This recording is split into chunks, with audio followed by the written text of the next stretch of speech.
Benjamin Impossible. Chapter 10. Glockenspiel's Move. Dr. Glockenspiel?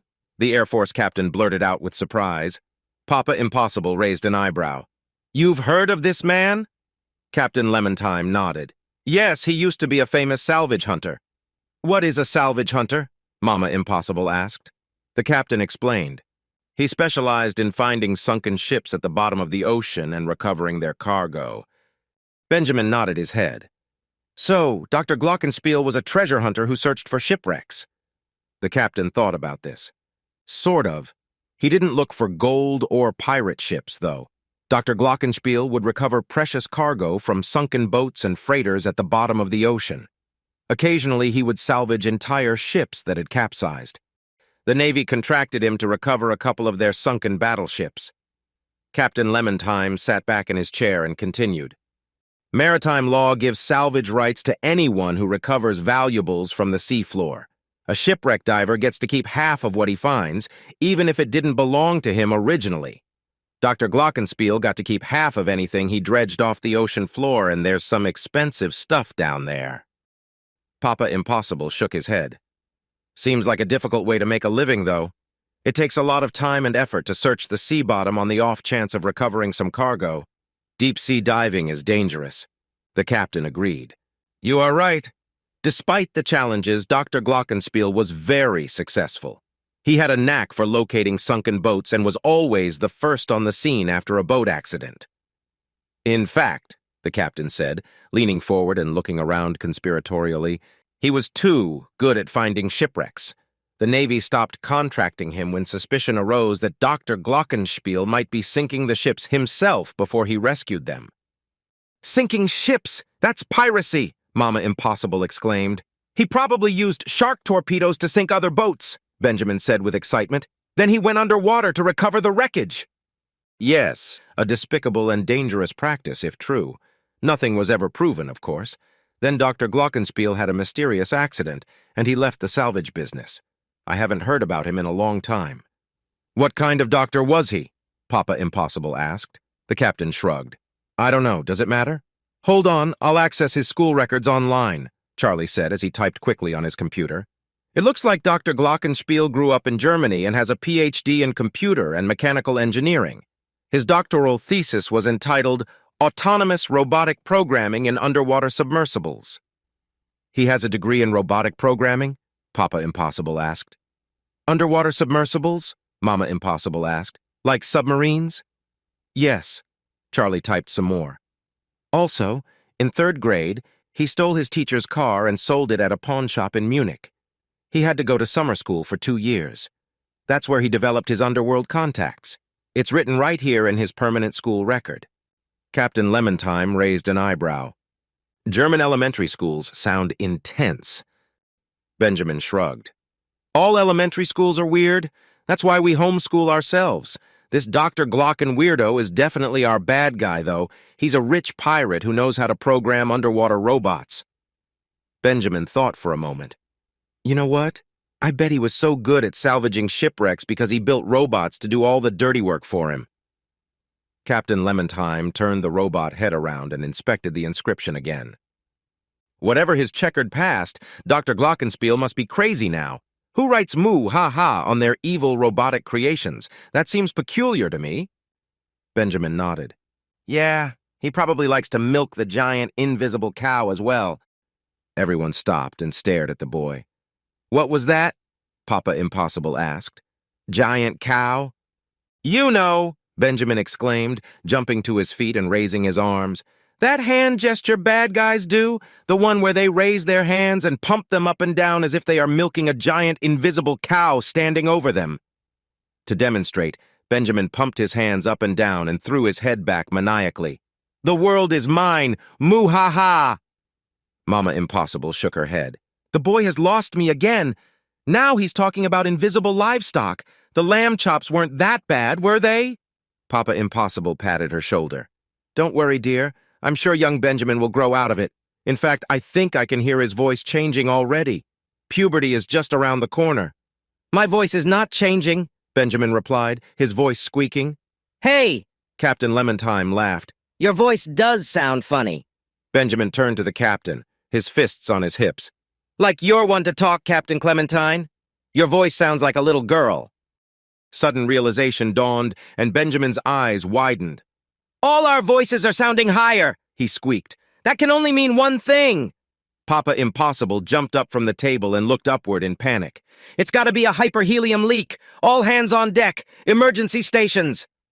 At that moment, the ship lurched to the side, knocking everyone off their feet. A klaxon alarm started blaring, and Noah began to bark madly, circling the red Zeppelin at high speed. A metal canister flew into the boat and began to spew acrid smoke. "What the heck is going on?" Mama Impossible asked. "This is supposed to be a non-smoking vessel." At that moment, a shape loomed over the side of the ship, and a giant metal tentacle shot out from the mist. Benjamin hurled himself toward his mother, knocking her out of the way.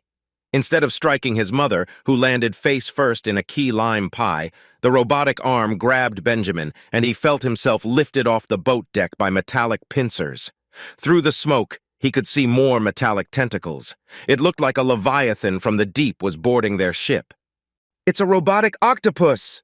Benjamin yelled amid the confusion, beating his fists on the mechanical gripper that held him.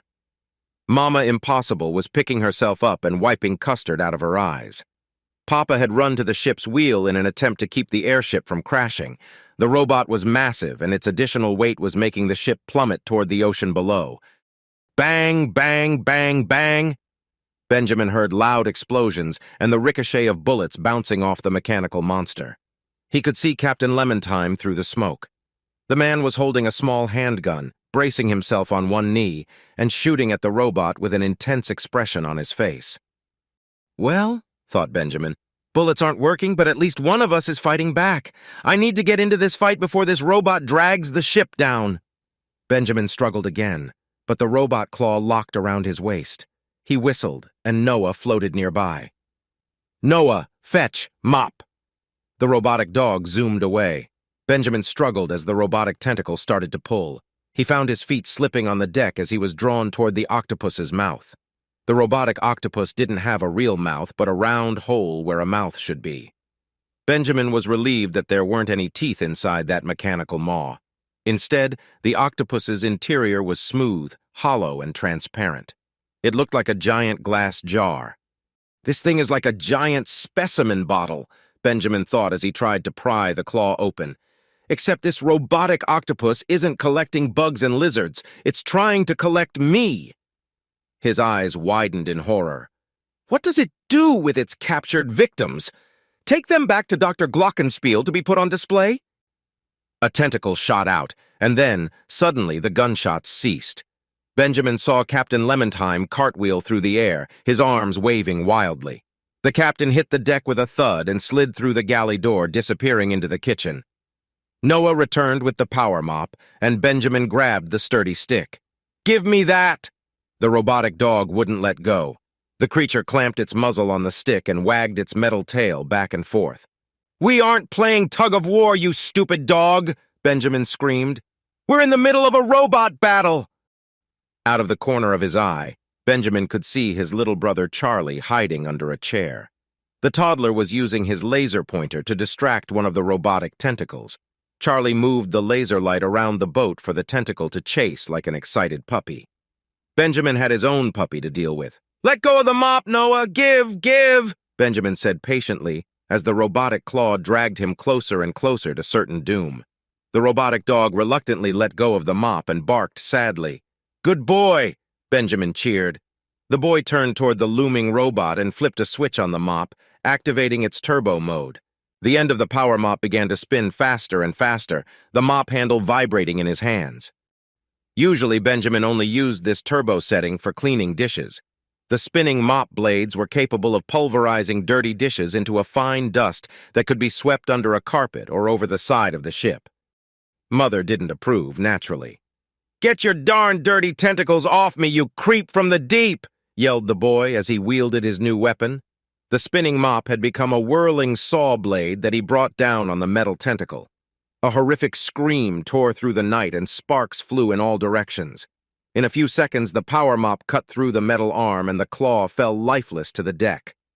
"Oh, yeah!" Benjamin yelled in triumph. "Nothing can stop my mop."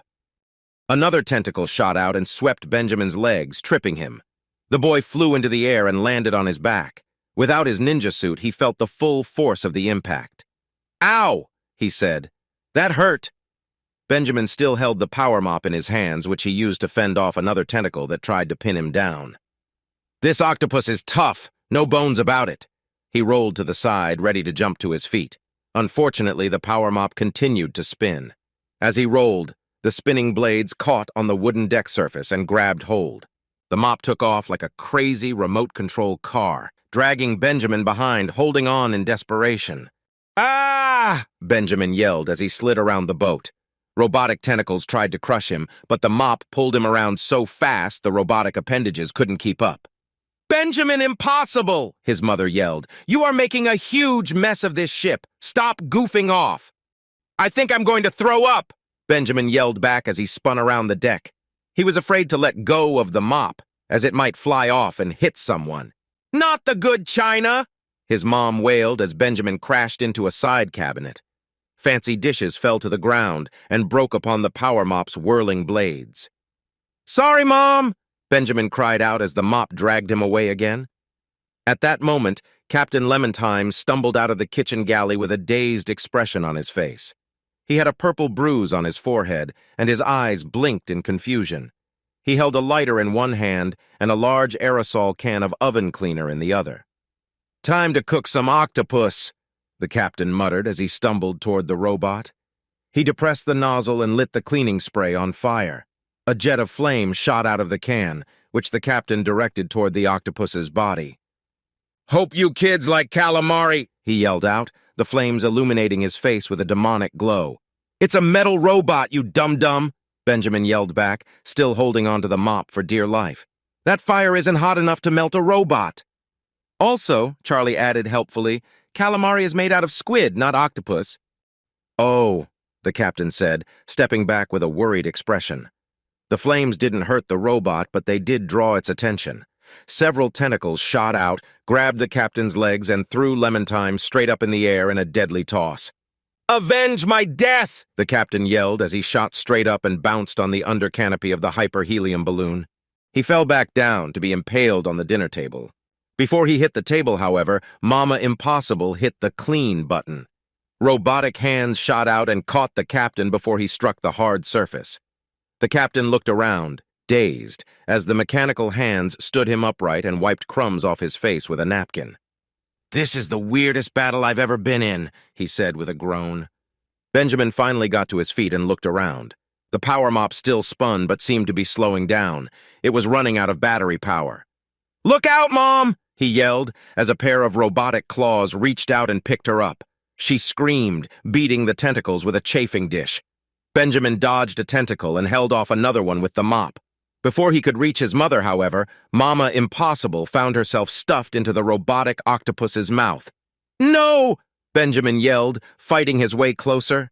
He could see his mother's legs kicking wildly, hanging out of the robot's body. Suddenly, Captain Lemontime stumbled past. In his hands, he held Benjamin's gas blaster. He pointed the gun at the octopus and fired. "No!" Benjamin cried. "Not that one!" A ball filled with fart gas shot into the octopus's mouth and burst. Noxious brown vapor began dribbling out around his mother's wriggling body. "Ack!" he could hear his mother screaming.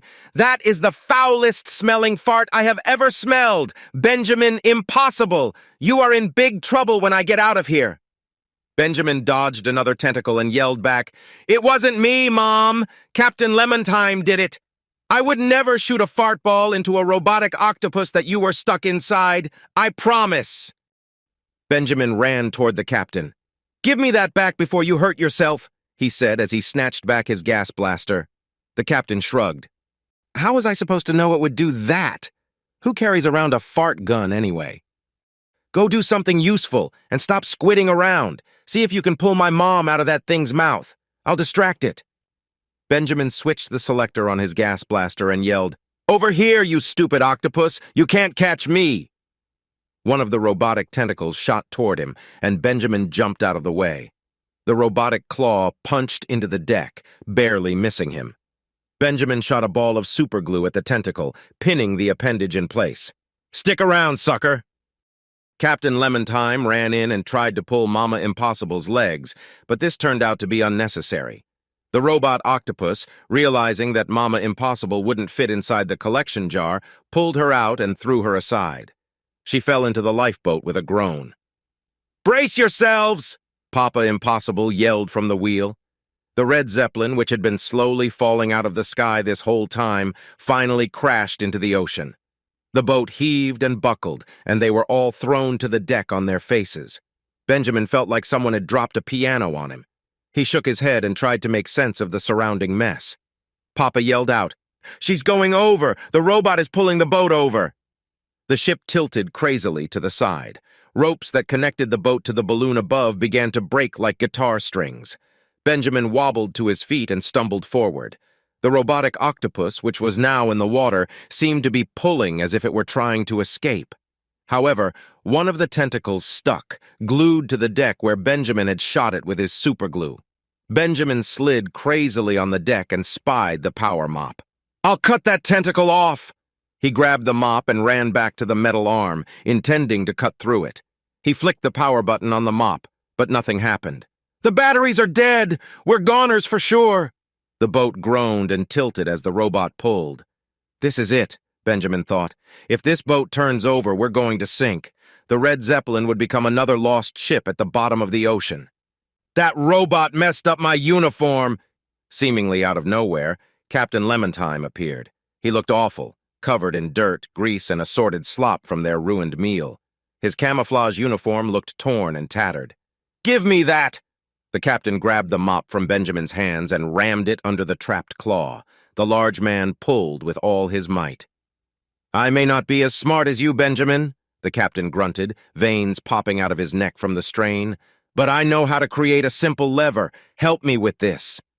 Benjamin jumped on, and together they pulled the mop handle, trying to dislodge the glued appendage. With a crack, the tentacle popped free and slid away as the robot retreated beneath the waves. The red Zeppelin rocked violently and then sat still on the water. The captain and Benjamin looked at each other, then looked over the edge, expecting the robotic octopus to continue the attack. The ocean water was still. "Okay," Captain Lemontime said, panting. "That was weird." Benjamin looked around. The boat was in shambles. Railings were ripped off, the rigging was destroyed, and the robot had dug huge gouges in the woodwork. "Wow," Benjamin said. "Look at all this destruction! The red Zeppelin is never going to look quite the same again." Papa Impossible climbed through the debris. "We can replace belongings, Benjamin. The important thing is that everyone is safe." Benjamin Impossible looked around at the carnage. "Is everyone all right? Where's Mom?" Mama Impossible climbed out of the lifeboat looking around in a panic. "Charlie!" she cried. "That robot octopus took baby Charlie!" She was right. Charlie was gone. The toddler had been squidnapped. This is the end of Chapter 10. If you are enjoying this story, be sure to like this video. Then continue on to Chapter 11, Rally Time.